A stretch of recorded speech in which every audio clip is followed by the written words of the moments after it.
अगर आप खर्राटे को चैन की नींद समझ रहे हैं और गहरी नींद समझ रहे हैं तो न सिर्फ भ्रामक है तथ्य, बल्कि ये खतरनाक भी है।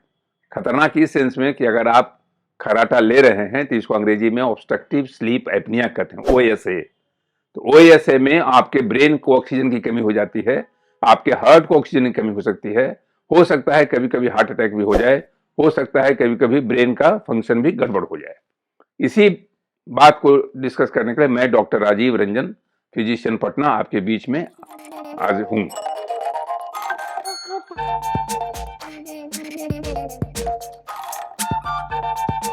तो सवाल ये उठता है कि खर्राटा खर्राटा एक करीब करीब आम बीमारी हो गई है। तो कई लोग मरीज भी हमारे यहाँ आते हैं जो मतलब पति पत्नी से परेशान है, पत्नी पति से परेशान है।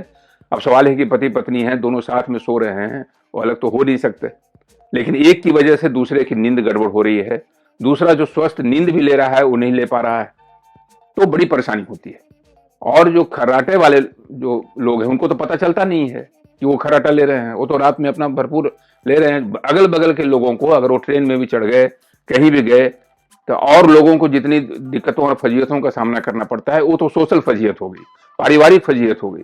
लेकिन वो व्यक्ति को जो फजीयत हो रही है कि वो समझ रहा है कि मैं गाड़ी नींद में सो रहा हूं, घोड़े बेच के सो रहा हूं, जिसको कहते हैं हिंदी में प्रोवर्ब। तो घोड़े बेच के नहीं सो रहे हैं। ये एक बड़ी बीमारी है। और ये बीमारी एक तो अनिद्रा की बीमारी अपने आप में, उससे ज्यादा भयंकर बीमारी है अगर आपको ऑब्स्ट्रक्टिव स्लीप एपनिया है तो ऑब्स्ट्रक्टिव स्लीप एपनिया में जो कार्डियक अरेस्ट होता है, हार्ट अटैक होता है, डायबिटीज है, डायबिटीज से मधुमेह का गहरा रिश्ता हो गया है, ब्रेन के स्ट्रोक का गहरा रिश्ता हो गया है ऑब्स्ट्रक्टिव स्लीप एपनिया से, यानी खर्राटे से। तो इसलिए इसको कभी हल्के में न लें। और अब तो इसके बहुत सारे टेस्ट वगैरह आ गए हैं, लेकिन सबसे बड़ी बात है कि इसका सीधा संबंध है आपके गलत जीवन शैली से। यानी कि अगर आपका मोटापा ज्यादा है, आपका पेट बढ़ा हुआ है, बीच का घेरा ज्यादा है, तो खर्राटा तो होना ही होना है, ऑब्स्ट्रक्टिव स्लीप होना ही है, एपनिया होना है। क्योंकि जब आप सोते हैं तो आपका यहाँ का जो ग्लोटिस है, जो एरिया है पैसेज, एयर पैसेज, वो ब्लॉक हो जाता है आपके एक्स्ट्रा वेट की वजह से।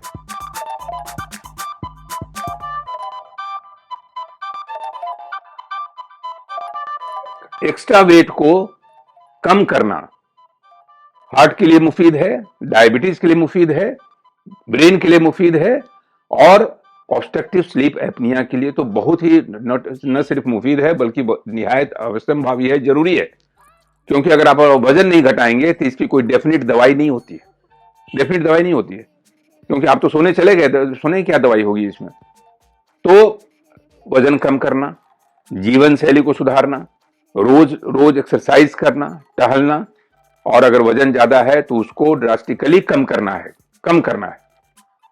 और सोने के पोस्चर को थोड़ा ठीक करना है। कभी कभी पोस्चर ठीक कर देने से भी, यानी कि कहां पर आपको गर्दन रखना है, कितना तकिया की ऊंचाई होनी चाहिए, इन सारी चीजों को रेगुलेट करने से भी ऑब्स्ट्रक्टिव स्लीप एपनिया में बहुत हद तक कारगर होता है।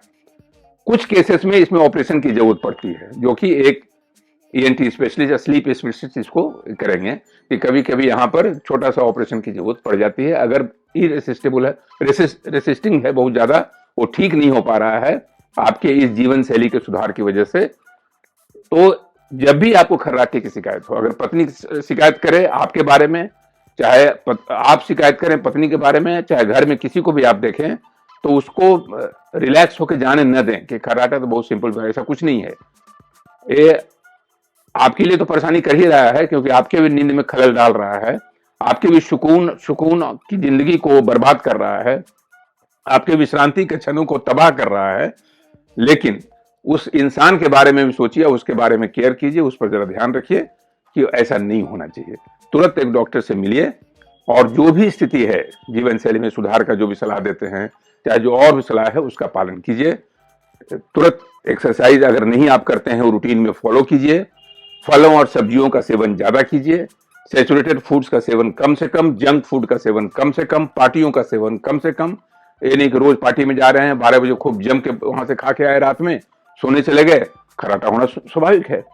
तो इसलिए डिनर को बिल्कुल हल्का रखना है, जल्दी करना है, और खाना खाने, डिनर के और सोने के बीच में कम से कम 3 और 4 घंटे का फासला होना चाहिए, ताकि बहुत ज्यादा प्रेशर आपको न पड़े।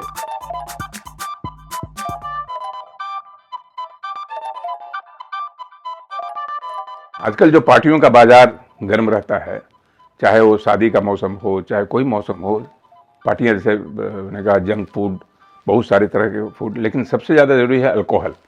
खुशकिस्मती यही है कि हमारे बिहार में अभी शराबबंदी है, जहाँ कोई ओपन शराब का सेवन नहीं कर सकता है, ये एक अच्छी बात है। लेकिन जो खर्राटे ले रहे हैं उनको तो विशेष ध्यान रखना पड़ेगा, क्योंकि शराब का ऑब्स्ट्रक्टिव स्लीप एपनिया से बहुत ही गहरा संबंध है। ज़्यादा आपने शराब पी लिया, वो रिफ्लेक्स खत्म हो जाता है और आपको खर्राटे की समस्या रात में आ गई। तो इसलिए शराब बिल्कुल वर्जित है, शराब पीना बंद करें, और बहुत हद तक आप इस पर विजय प्राप्त कर सकते हैं, इस खर्राटे की समस्या से, और निजात पा सकते हैं, मुक्ति मिल सकती है। इस पर ध्यान रखें। इन सारी एहतियातों के बाद मैं समझता हूं कि आपको इस निजात से, इस रावण से आपको बहुत हद तक निजात मिलेगा और आप स्वस्थ जीवन जी पाएंगे। धन्यवाद।